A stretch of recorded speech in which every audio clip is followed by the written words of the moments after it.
Assalamualaikum warahmatullahi wabarakatuh. Alhamdulillah. Alhamdulillahilladzi arsala rasulahu bil huda wa dinil haqq liyudhhirahu 'alad dini kullih wa kafa billahi syahida. Asyhadu an la ilaha illallah wa asyhadu anna Muhammadan abduhu wa rasuluh la nabiyya ba'dah, amma ba'du.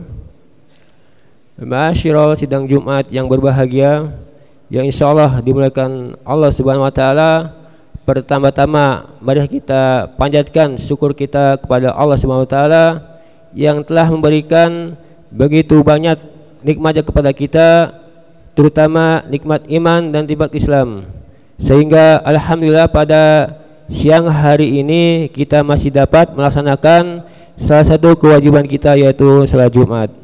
Salawat dan salam kita curahkan kepada qudwah kita, teladan kita, Nabi Muhammad sallallahu alaihi wasallam, keluarganya, sahabatnya, dan insyaallah kepada setiap penerus risalahnya. Ma'asyiral sidang Jumat yang berbahagia, sebelum khatib naik mimbar, perkenankanlah kami membacakan beberapa maklumat yang datang dari DKM Al-Haqqul Mubin Pegangsaan. Tanggal 23 Agustus 2024 atau bertepatan dengan tanggal 18 Safar 1446 Hijriah. Yang pertama, infak Jumat yang lalu tanggal 16 Agustus 2024 berjumlah 9.734.000 rupiah. Jazakumullahu khairan katsira. Kami ucapkan kepada semua jamaah Masjid Al-Haqqul Mubin, semoga Allah memberikan keberkahan, kesehatan dalam menjalani hidup sehari-hari. Yang kedua, pelaksana salat Jumat pada hari ini bertindak sebagai khatib dan imam Bapak Ustadz Dado Binagama Esos MA, Muadzin Saudara Muhammad Nizal Kafi. Selanjutnya kepada jamaah sekalian yang hadir terlebih dahulu agar merapatkan dan meluruskan safnya, sehingga nanti ketika ada kawan-kawan kita, saudara kita yang datang belakangan tidak melangkahi pundak-pundak kita. Selanjutnya kepada jamaah sekalian yang membawa ponsel atau HP, dimohon agar di silent atau dinonaktifkan sementara. Selanjutnya pengumuman dari DKM Al-Haqqul Mubin telah membuka pendaftaran tahsin Al-Quran. Jadi kepada jamaah sekalian yang ingin membaca dan menghafal Al-Quran bisa menghubungi Sekretariat Masjid Al-Haqqul Mubin dengan metode Usmani. Baik, itu saja yang dapat disampaikan untuk maklumat. Assalamualaikum warahmatullahi wabarakatuh.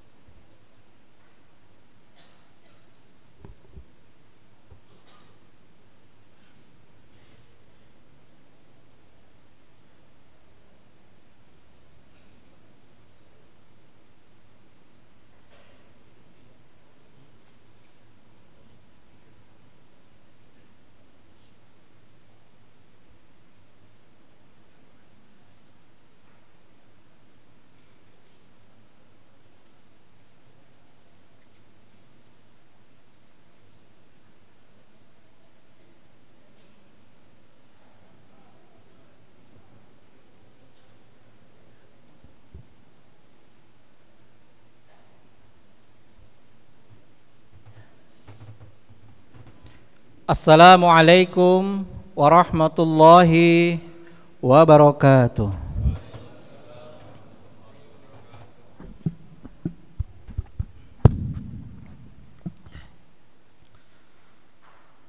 الله أكبر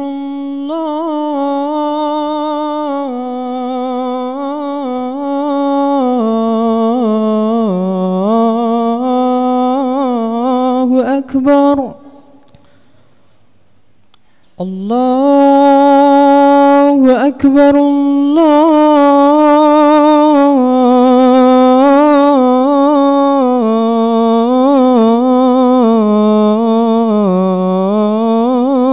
الله أكبر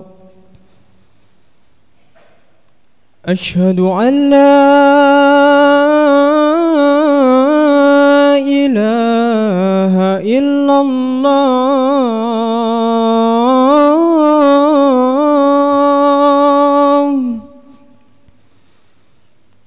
أشهد أن لا إله إلا الله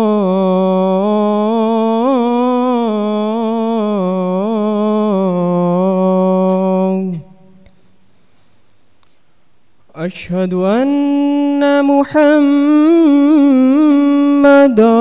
رسول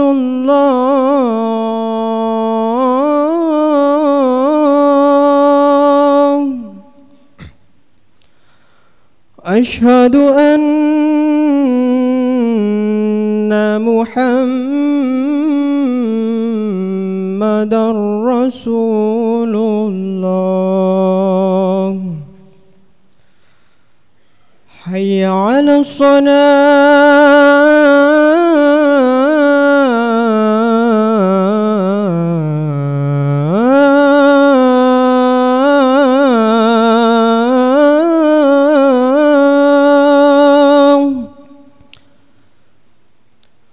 حي على الصلاة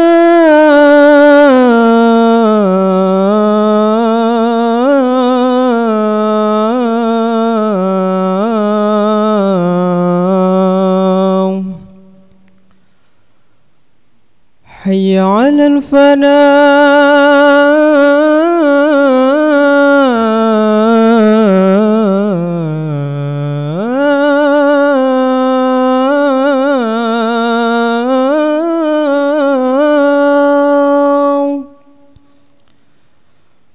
حي على الفلاح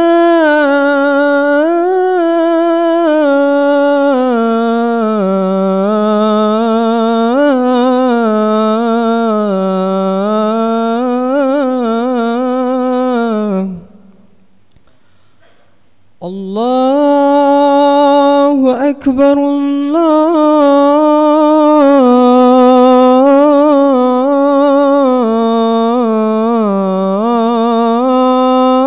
الله أكبر لا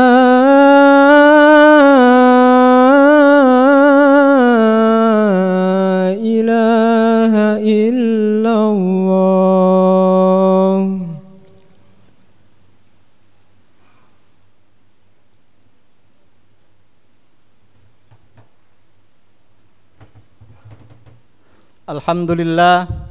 Alhamdulillahilladzi nahmaduhu wa nasta'inuhu wa nastaghfiruhu wa natubu ilaih wa na'udzu billahi min sururi anfusina wa min sayyiati a'malina may yahdihillahu fala mudhillalah wa may yudlil fala hadiyalah asyhadu an la ilaha illallah wahdahu la syarikalah lahul mulku wa lahul hamdu yuhyi wa yumitu wa huwa ala kulli syai'in qadir wa asyhadu anna muhammadan abduhu wa rasuluhu la nabiyya ba'da Allahumma salli wa sallim wa barik ala sayyidina Muhammadin al-fatih lima ughliq wal khatim lima sabaq nasiril haqqa bil haqqi wal hadi ila siratikal mustaqim sallallahu alaihi wa ala alihi wa ashabihi haqqa qadrihi wa miqdarihil azim wa qala Allah ta'ala fi kitabihil karim a'udzu billahi minasyaitonir rajim ya ayyuhalladzina amanu taqullaha haqqa tuqatih wa la tamutunna illa wa antum muslimun.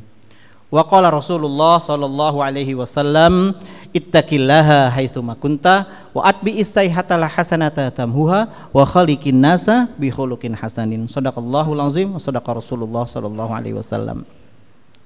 Ma'asyiral muslimin rahimakumullah.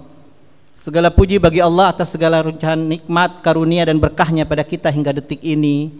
atas nikmat iman dan Islam, atas nikmat sehat walafiat, atas nikmat hidayah, dan semoga kita juga mempunyai dan Allah berikan nikmat istiqomah dalam beramal. Apapun bentuknya, bagaimanapun kita berusaha untuk punya amal yang istiqomah. Ma'asyiral muslimin rahimakumullah.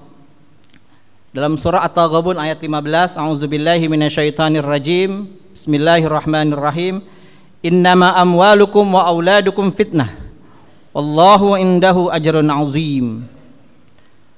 Sesungguhnya hartamu dan anak-anakmu adalah ujian, cobaan. Oleh karena itu perlu kita ingat Allah memberikan motivasi di akhir ayat ini, dan di sisi Allah pahala yang besar. Kenapa dikatakan ada pahala yang besar? Karena cobaan ujian terkait konteks anak dan harta ini tidak mudah. Penuh dengan usaha yang bisa jadi mungkin ada linangan air mata di sana. Ada rasa kesal dan jengkel, ada perasaan menahan godaan sedemikian rupa, karena harta dan anak adalah sesuatu yang bisa jadi berat bagi sebagian orang. Ujian hidup yang pasti ada di setiap orang. Maka konteks ujian anak dan harta ini perlu kita pahami bahwa disebut ujian karena kita tidak pernah memiliki keduanya. Harta dan anak ini tidak pernah menjadi hak milik, tapi dia titipan. Dan setiap titipan itu akan dikembalikan kepada pemilik aslinya, dan bisa diambil kapan saja. Oleh karena itu hakikatnya harus kita pahami bahwa anak, harta tidak pernah menjadi milik kita.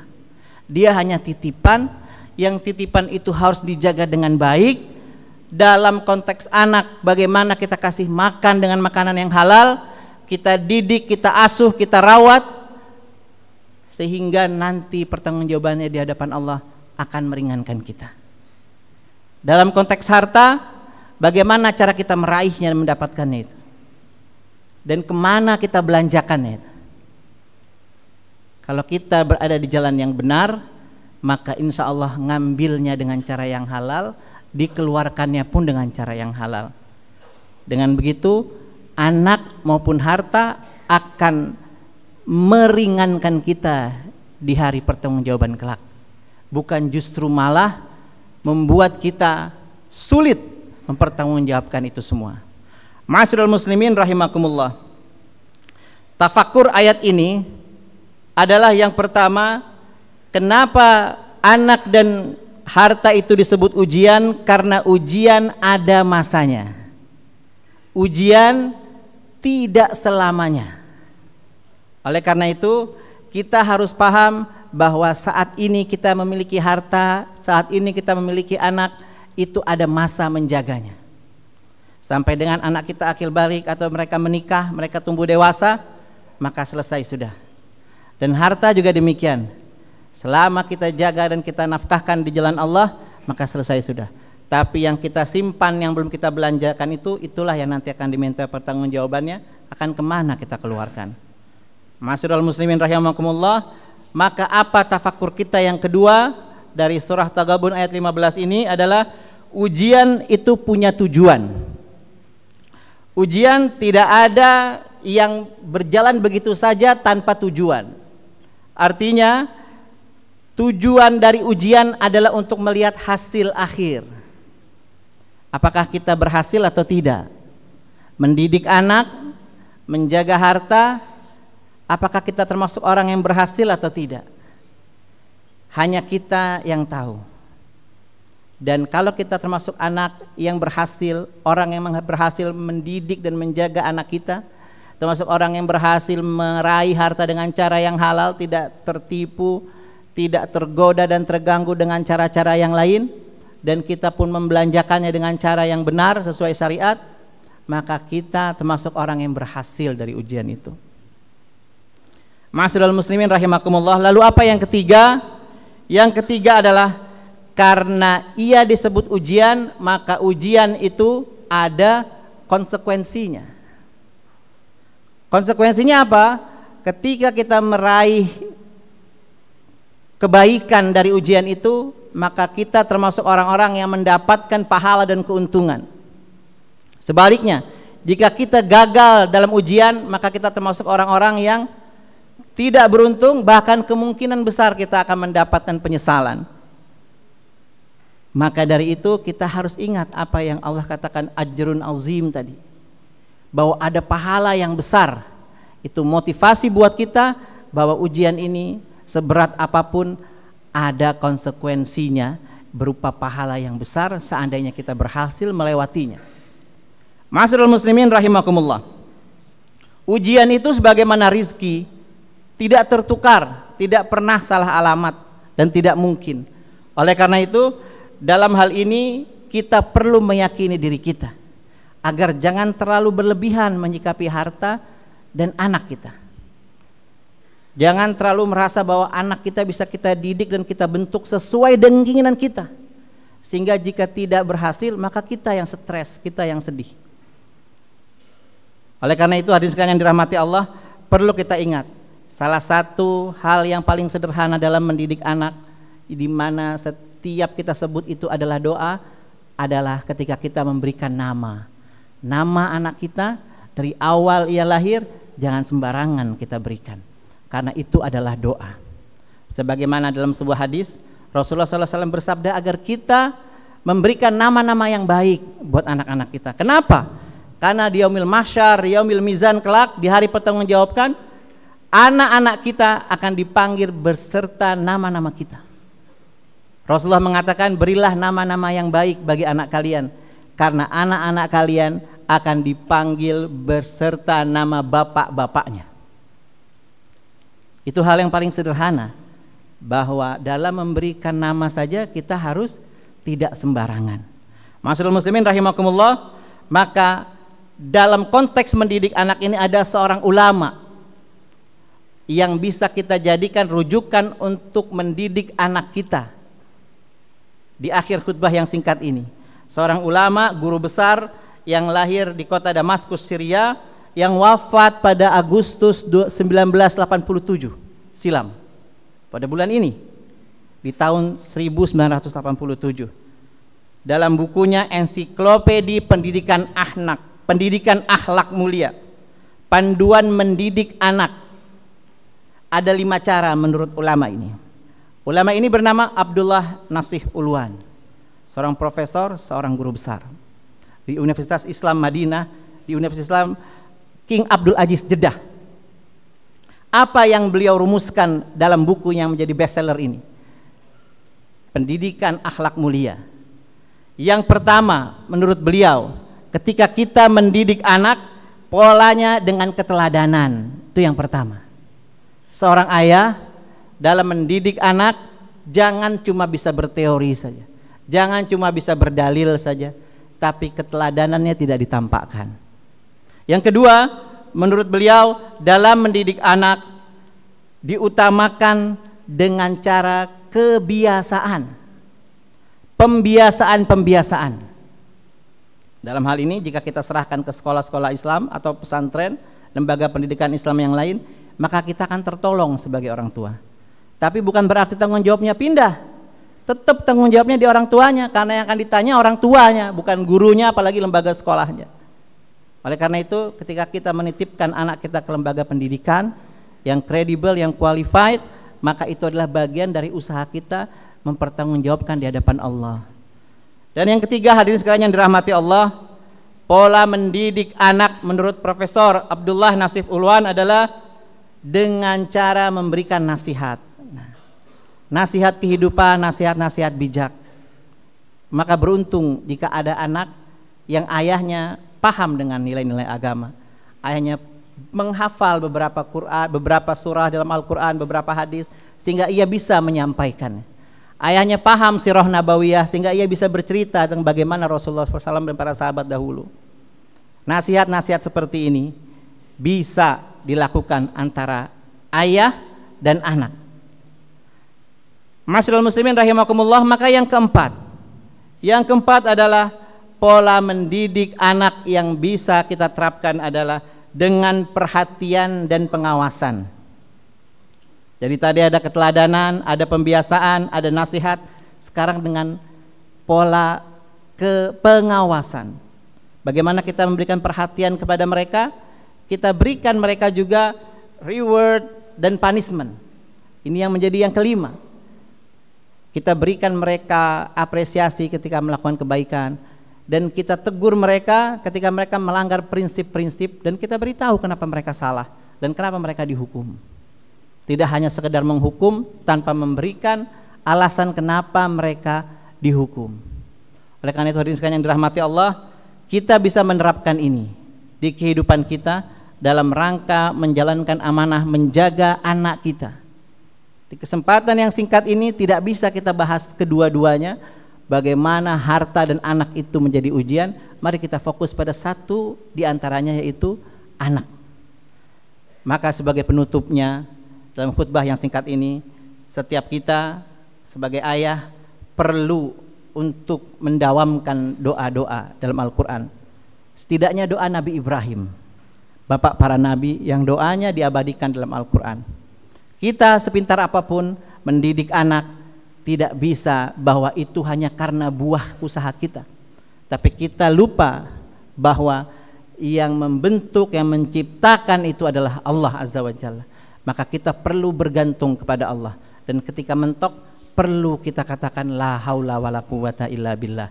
Kita kembalikan kepada yang memiliki, karena anak kita bukan milik kita. Di antaranya doa yang bisa kita hafalkan dan kita dawamkan setiap habis sholat untuk anak-anak kita adalah dalam surah As-Saffat ayat 110, Rabbi habli minas salihin. Ya Allah, jadikanlah aku dan anak-anakku termasuk orang-orang yang soleh. Bukan orang yang paling soleh, apalagi satu-satunya yang soleh, yang lain enggak gitu. Rabbi habli minas salihin. Lalu yang kedua, doa Nabi Ibrahim yang bisa juga kita amalkan dalam surah Ibrahim ayat 40, ada Rabbi ja'alni muqimas shalah wa min zurriyyati rabbana wa taqabbal du'a. Wahai Tuhanku, jadikanlah aku dan anak keturunanku termasuk orang-orang yang mendirikan sholat. Sholat adalah yang pertama dan paling utama untuk kita amalkan syariat Islam setelah bersyahadat. Oleh karena itu jangan pernah kita meninggalkan sholat, apalagi nyontohin ninggalin sholat ke anak-anak kita. Karena setiap anak kita bisa jadi gagal untuk memahami. Ini pakar pendidikan yang mengatakan. Tapi anak-anak kita tidak mungkin gagal meniru orang tuanya. Sekali lagi, anak kita mungkin bisa gagal memahami, tapi dia tidak pernah gagal meniru. Ma'asyiral muslimin rahimakumullah, maka kemudian Nabi Ibrahim mengatakan bahwa Rabbana wa taqabbal du'a. Wahai engkau ya Allah yang mengabulkan doa. Artinya setelah kita berusaha seoptimal mungkin, kita serahkan kepada Allah. Jangan kita mengagungkan effort kita saja tanpa kita serahkan kembali kepada Allah, sehingga kita amal solehnya menjadi nothing, tidak ada artinya di hadapan Allah karena tidak melibatkan niat yang benar. Barakallahu li wa lakum fil Qur'anil azim wa nafa'ani wa iyyakum bima fihi minal ayati wa zikril hakim wa taqabbala minni wa minkum tilawatahu innahu huwal ghafurur rahim.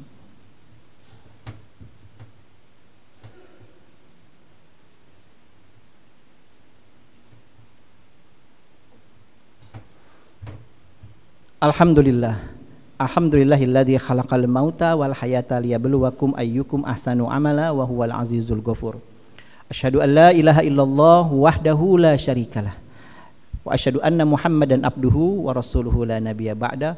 Allahumma shalli wa sallim wa barik ala sayyidina Muhammadin wa ala alihi washabihi wassalaman tasliman katsira wa ba'du.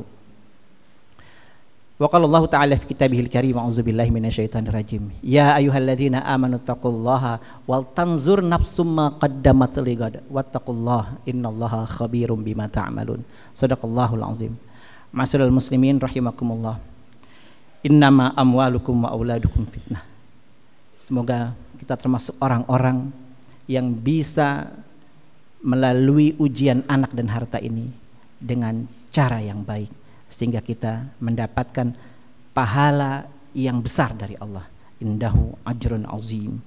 Mari kita berdoa kepada Allah, tundukkan hati dan kepala kita, kita bermunajat agar Allah mudahkan kita melalui ujian ini, ujian harta dan ujian anak.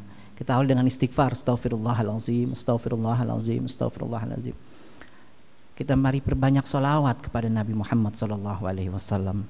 Allahumma salli ala Sayyidina Muhammad wa ala ali Sayyidina Muhammad kama sallaita ala Sayyidina Ibrahim wa ala ali Sayyidina Ibrahim wa barik ala Sayyidina Muhammad wa ala ali Sayyidina Muhammad kama barakta ala Sayyidina Ibrahim wa ala ali Sayyidina Ibrahim fil alamin innaka Hamidum Majid.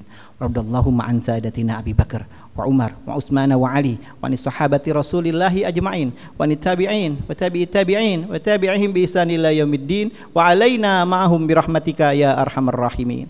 Allahumma ighfir lil muslimina wal muslimat wal mu'minina wal mu'minat al ahya'i minhum wal amwat innaka sami'un qaribun mujibu da'wati ya qadiyal hajat.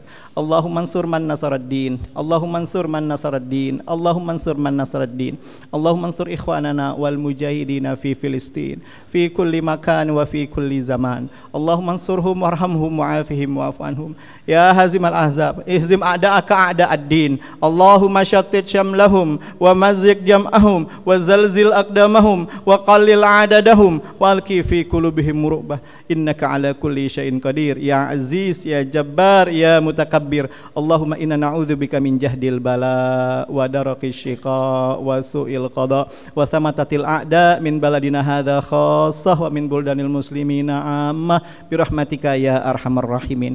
Rabbana atina fid dunya hasanah wa fil akhirati hasanah wa qina adzabannar. Ibadallah, innallaha ya'muru bil adli wal ihsan wa ita'i dzil qurba wa yanha 'anil fahsya'i wal munkari wal baghi ya'izukum la'allakum tadhakkarun. Fazkurullahal azim yazkurkum was'aluhu min fadlihi yu'tikum wa yahdikum wa la dzikrullahi akbar wallahu ya'lamu ma tasna'un.